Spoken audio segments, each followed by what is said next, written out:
Jose from stampingjoe.com, and in this video I'm going to show you this really cool shaker card using some new stamps and some new accessories. So let's get started. So for this card I used Garden Green, Pear, Pizzazz, and I have some little trees here in just jade. So I've pre-done some of the steps already.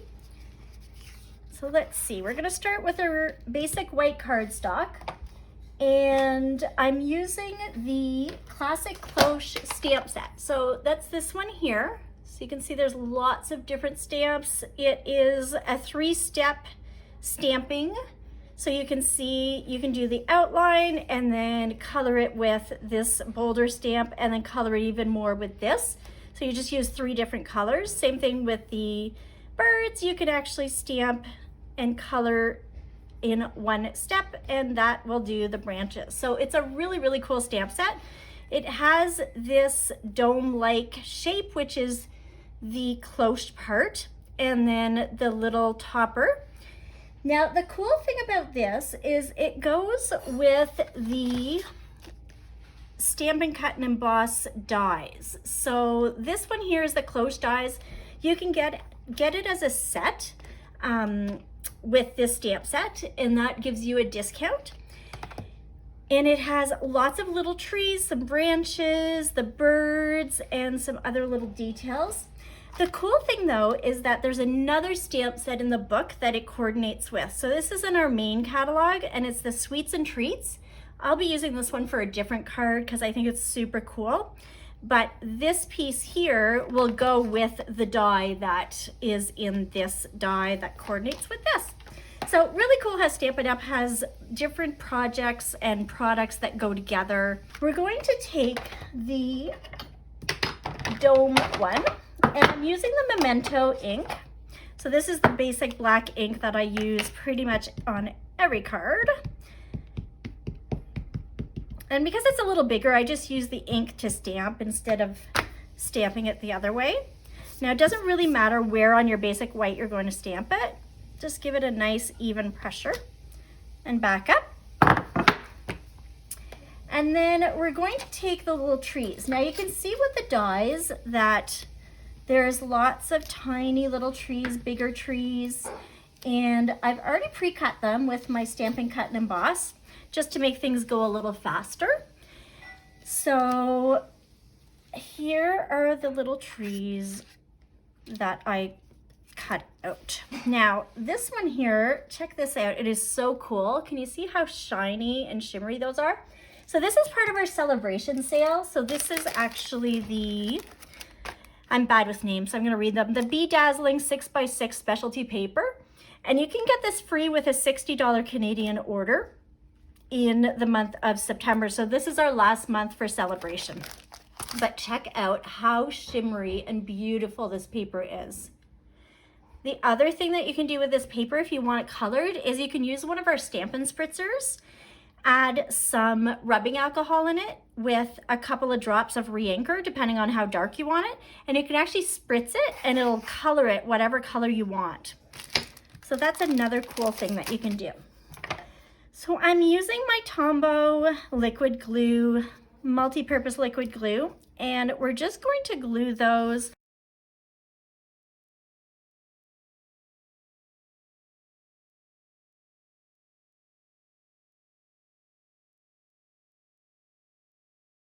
This looks good. Okay, so for the sequins, what I did is I used the subtle Shimmer Sequins. So let's see if I can open it and show you what that looks like. So there's lots of white and silver little sequins in there, different shapes, different colors. Put on a few pinches. I found I only did like a pinch at the beginning and it just wasn't enough to fill that bottom. So I liked having a bit more.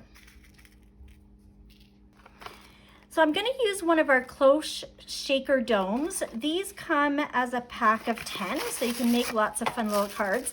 So there's 2 sides of adhesive, and you're just going to remove the bottom one. Actually, I forgot a step. So before we do that, what other stamp, there's this other cute little stamp that goes on top of the cloche. Now the positioning of this is a little bit different. You just want to be careful. You can actually use this piece as a template of approximately where it's going to go. So about there. Carefully ink that up. And then, let's see here. It's harder to do when I'm not looking straight at the top. About there is fine. I think that'll look fine with this little piece. All right, so the next thing is I've already pre-cut one of these scallop squares, and the scallop squares comes from the Stitch So Sweetly dies, and has lots of different dies that go with greetings or with just different shapes. So I've already pre-cut that. I want the cloche die to go kind of in the middle, but nearer to the top.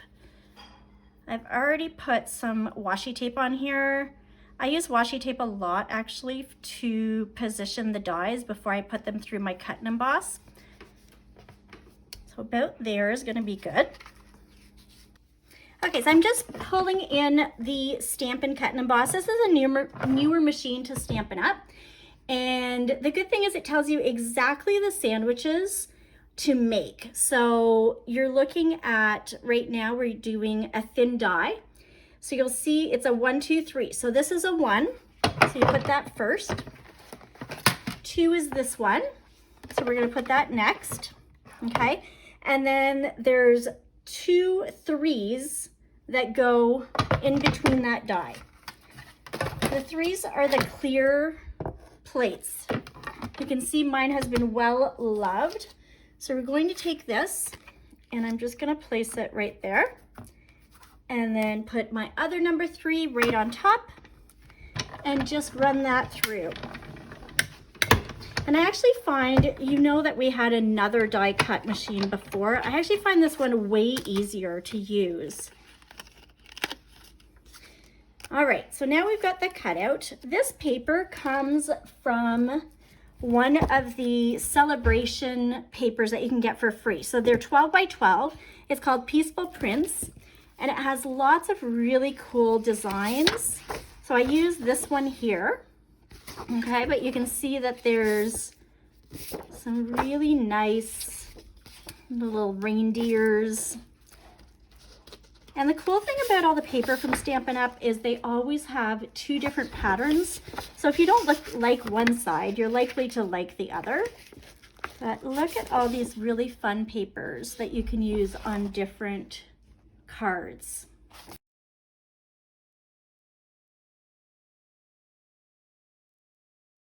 And you can get this free, again, with a $60 order. This is the last month that you can do that though, so there. Okay, so that's that paper. It's very pretty. The garden green is actually the base color in here. Okay, so now that we have this, I'm going to bring back my, where'd it go? Oh, right here. My paper here. So what I found is we're going to remove this adhesive, okay? So you're gonna put this on top basically. And we just need to cut the white so that it no longer shows once we put it on our card. So you can see it just goes behind the dome.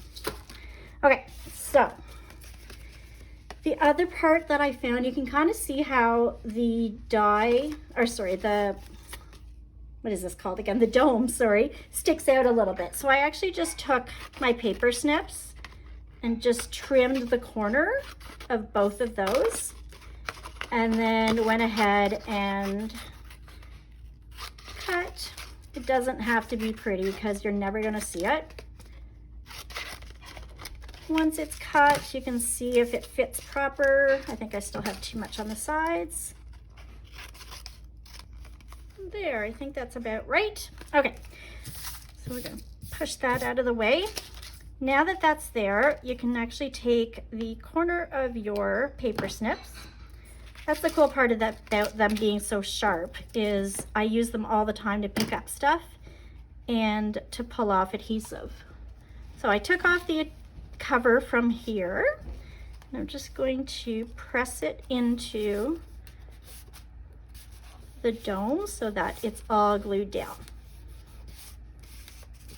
And check that out, isn't that fun? All right, next I took the Pear Pizzazz cardstock, and this one was cut to 4 by 5 1/4.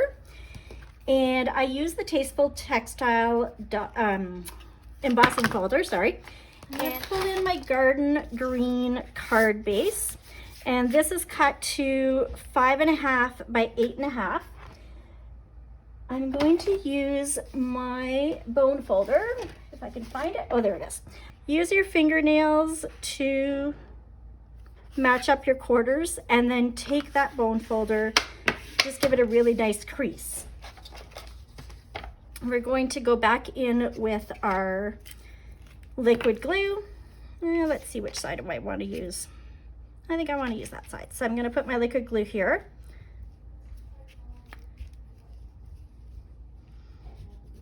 There we go. And then add that to the front.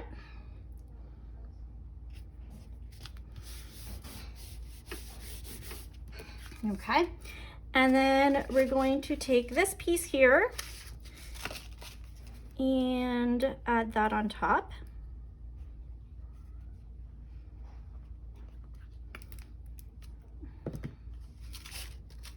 So I added it a little bit higher just so that I have room for that greeting. We have in that same set the dies. So this one here is just like a little rectangular shape that I'm going to put right here in basic white. So I've already pre-cut that one. And then this here is a really cool little swirly shape that goes on top. So I'm going to use that same shimmery cardstock, the Bedazzling cardstock. The other thing that's kind of cool that Stampin' Up! Has is these sticky sheets, okay? So what we can do is take this, and just using our paper snips, you can just cut. If you want to use your paper trimmer, you can do that too, but I'm just going to use our paper snips and cut a piece that's approximately the same size. We're going to take that cover off, and underneath that cover is kind of like a sticker paper. Okay, so I got the backing off. What I'm going to do is just place this right on the bottom of it, and it's going to make that one side stick to it. You can see, I'll just pull that off. Take these. You can actually use your paper snips or fingernails or whatever just to poke those little pieces out of there. So that leaves you this, and then when we take the backing off, we're going to just place that right on top of the white that we've cut out, and then we're going to put some liquid glue on there and just add it right below that dome. It's starting to look really pretty. Look at that. That shimmer is beautiful. Okay, so the next step is doing our greeting. So I used my garden green ink pad. I'm just going to use an actual basic white cardstock, and see how little this stamp is. I find for these, I just stamp it on my cardstock first and then I cut it out. So we're going to give nice even pressure. Don't press too hard on those ink pads because you are going to get ink all over the place. So just nice even pressure. And I'm going to go to the very bottom, let's see, very bottom of that cardstock and to the right. So nice even pressure, back up. Oh, I don't like how that turned out, so I'm just going to turn it and try it one more time. There, that's a bit better. Okay, so my trimmer's here. Your trimmer has a scoring blade and a cutting blade, so I'm just going to use the cutting blade, and I'm just going to bring it like this. And I just want to cut it, so you can see where that groove is where it's going to cut. So I just want to cut it just above the writing. And I'm going to start actually off the cardstock and finish off. Okay, and then just turn it again. And I just want to cut really close to that W. There. So I find that's the easiest thing versus cutting it first and then stamping it. It just works a lot better. We have two sizes of dimensionals. So these are the minis, and we have the regular ones that we've had for years and years. For this particular one, I'm going to use the minis. So I actually just used, I think it was 5, so that it's completely lifted off of the cardstock. I use a lot of dimensionals. If you don't own dimensionals, I suggest getting them. It just makes that extra little something on the card versus having everything flat. All right, got all those backings off. And I'm just going to put that at the bottom right. I think that's pretty straight, and press it down. Okay, so the last step I want to do is make a bow. So I'm using the Flowers for Every Season ribbon. It comes as a pack, but it has this really nice white ribbon. I'm doing the fork bow. If you've seen it already online, I've shared the video, but I'm going to show you how I do it. So you want it to be, I don't know, about there. And so this bottom piece is a little higher than this piece, okay? We're going to take it, lift it, the ribbon up a little bit, okay? And put it in the middle and through the bottom. So it looks like this at this point. Make sure that your ribbons aren't getting twisted. Okay. And the other thing you want to make sure is that it's centered. So try and make sure that that knot is right at the center. Now we're going to pull the same ribbon that we put at the bottom and put it at the top like this. So we're just going to tie a little knot like that. Again, try to make sure that it's centered and just do it fairly tight. So you can see these are the two little bows, and it is so cute. It is an adorable little tiny bow. Now, I think I'm just gonna trim them this way. You can do, you can trim them kind of in more of a V if you want, but for this one, I think I'm just gonna do that. I'm going to use a mini glue dot. Okay, with the mini glue dots, this cover is supposed to cover the glue dots. So don't totally tear it off and have your glue dots showing. You want that to cover so that you don't get dots of glue everywhere. Take your bow and press it onto the glue dot, give it a little bit of a twist. And then we're gonna take it and we're gonna put it right here on the little dome. And look how cute that is. What do you think? Let me know what you think. I love comments. I love thumbs up. And please share it and like my channel. If you haven't checked out my blog recently, go to stampingdough.com and check it out. I'm hosting an online class this month, so from September. And with the online class, because it's celebration, one of the cool free products that you get is this. Plus you will get all the cardstock pre-cut and ready with the ribbon that you need to make the 3 cards that I've designed. There's going to be exclusive videos to show you how to make the cards and to a PDF as well. So you'll be making 6 cards, 2 each of 3 designs. Check it out on my blog. Let me know if you have any questions, and have a wonderful day. Bye.